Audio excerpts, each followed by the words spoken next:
Welcome back to another explainer from the Fun Archive. Today we're diving straight into the hidden neurological frameworks that basically dictate why we act the way we do, specifically looking at the psychology of high-functioning minds. If you've ever felt totally trapped between intense overthinking, massive ambition, and then, sudden emotional burnout, you're definitely not alone. We're going to break down the exact mechanisms in your brain driving this, and more importantly, how you can actually take control of them. Okay, here's our roadmap for today. We're hitting the lazy but ambitious trap, then mirror neurons and dopamine, mental control and silence, the 80-20 focus rule, and finally, the 12-month shift. So why does your ambition sometimes feel exactly like a brake pedal? For a lot of highly analytical people, the very drive to succeed actually triggers this intense psychological freeze response. You've got this massive vision. You absolutely have the intellect to pull it off, but somehow your own ambition just stops you dead in your tracks. Why does that actually happen? Well, that brings us to section 1, the lazy but ambitious trap, or when imagination basically replaces action. This lazy but ambitious cycle is kind of this quiet tragedy, and it plays out in 4 really distinct steps. A high-functioning mind starts out with step 1, big ideas. Naturally, right? Then it immediately jumps to step 2, overplanning. Because your mind is capable of seeing literally all the variables, you start mapping out the perfect path. But that leads straight into step 3, delayed action.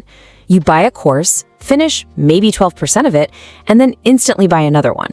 Eventually, you hit step 4, normalization. This is where knowledge without application just becomes its own cage, and your hard drive basically turns into a graveyard of good intentions. Look, the absolute crucial takeaway here is that you aren't actually lazy. As your standards rise, the gap between your vision and your current reality gets wider. Your brain is just avoiding the vulnerability of taking imperfect action by rewarding you for all this elaborate planning. Excess syncing lets your mind solve these complex problems entirely in your imagination, and your brain actually registers that mental heavy lifting as real progress, which perfectly protects you from the messy, super uncomfortable reality of, actually starting.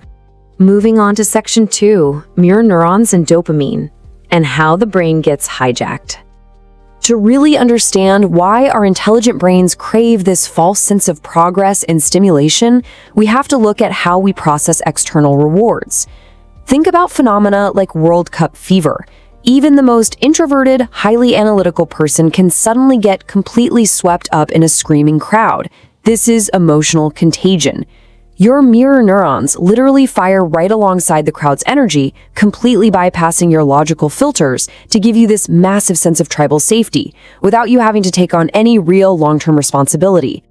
Our brains become absolutely addicted to these massive, totally unpredictable dopamine spikes and the really simple moral clarity of a game with clear rules. You get the bandwagon effect, where associating with a winning team actually protects your self-esteem. Plus, there's collective effervescence, that electric, undeniable feeling of being totally in sync with a crowd, giving you a deeply shared reality. All of this provides an intense, effortless rush of emotion. And honestly, that is a stark contrast to the slow, pretty boring, and often unrewarding reality of daily discipline and deep work. All right, let's hit section 3, mental control and silence, and the neuroscience of input. So now that we see how easily the outside world hijacks our dopamine, let's totally flip it and explore the opposite extreme. When someone with a really high capacity for empathy gets hurt and goes quiet, there is a massive disconnect. The outside world looks at them and thinks they're being cold, distant, or just checked out. But the inside view, it is incredibly loud. Their mind is hypervigilant, constantly running these complex, emotionally charged simulations. It's actually an automatic nervous system survival response, protecting them from a truly devastating fear, the fear of clearly explaining exactly how they feel, being completely understood, and still being rejected. For a lot of observant minds, silence was once a totally rational survival tool. You probably learned it in environments where speaking up just made things worse. But today, it just creates emotional isolation that's disguised as self-sufficiency. You can't just willpower your way out of this because your nervous system has literally classified vulnerability as a physical threat. Instead, you have to practice just observing that shutdown, realizing you're running old survival code in a new, perfectly safe situation before all that unspoken resentment completely hollows out your connections. Which brings us to a really uncomfortable truth. True mental control isn't just about your output, it's heavily about regulating your own inputs. Just sitting with yourself in a quiet room for 10 minutes without a phone or a quick dopamine hit is highly uncomfortable because it immediately shows you just how much your attention has been outsourced. Your mind desperately wants to avoid that silence. But mastering that discomfort, learning to sit quietly for just 10 minutes a day, that is where true independent thinking and emotional regulation actually begin. Let's look at Section 4, the 80-20 focus rule, and how to reclaim your output. So how do we actually harness this independent thinking to break out of that trap of fake productivity and endless planning? Well, this is the Pareto principle in action. In almost every single system in the world, a tiny 20% of your focused efforts will dictate a massive 80% of your actual life results. Whether we're talking about your friendships, your study habits, or your business, an overwhelming majority of your daily activity is honestly just not moving the needle. High-functioning individuals are pretty notorious for falling into the 80% noise trap. You know the drill. You clear your inboxes, you color-code your notes, you obsessively organize your digital folders because it feels like work. And I mean, let's be real, color coding is kind of fun. It gives you an immediate, safe, little win. But the 20% impact, that requires deep, sustained focus. It requires uncomfortable conversations, building long-term assets where you might not see a single reward for months. The 20% absolutely requires the mental control to sit with risk and discomfort. To really put this massive imbalance into perspective, just think about the number 17. The average person spends over 6 hours a day consuming screen noise, just completely letting their mirror neurons be hijacked by social contagion. But they spend less than 17 minutes a day reading high-quality books. Just think about that for a second. That massive gap in inputs directly becomes a massive gap in knowledge and ultimately life outcomes. Okay, our final section, number 5, the 12-month shift and how you compound your reality.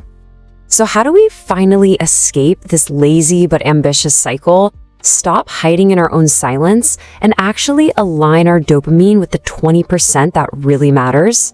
Well, success follows a lagging indicator. It's kind of like an ice cube sitting in a cold room. You can raise the temperature from 10 degrees up to 31 degrees. And from the outside, it looks like literally nothing is happening because the ice hasn't melted yet, but you are building potential. In months 1 through 3, you just need to stop the bleed. Cut out the 80% noise, the scrolling, the complaining. In months 4 through 9, you build what we call the core 4, moving your body, upgrading your mental inputs, building financial assets, and practicing daily silence. By month 10, your identity actually shifts. Discipline just becomes your default setting. Let's compare 2 identical starting points over a 5-year trajectory. Both version A and version B have high IQs and massive ambitions. Version A chooses comfortable delay. They fantasize about perfect plans, they hoard 47 unfinished online courses, and they just let their excess thinking totally stall their reality. Version B, on the other hand, chooses imperfect action. They do just 10 minutes of messy work a day and ship tiny, ugly prototypes. The gap between them over 5 years isn't about talent, and it's certainly not luck. It is quite simply the willingness to push through the resistance of doing the messy, imperfect 20% of the work. As we wrap up this explainer today, I want to leave you with this final, pretty stark realization. The lazy but ambitious path feels really familiar because it absolutely protects you from failure, but it also completely protects you from growth. So, which version of yourself are you choosing to build with the 24 hours you have today? Are you going to just keep planning away in your imagination? Or are you going to finally start melting the ice?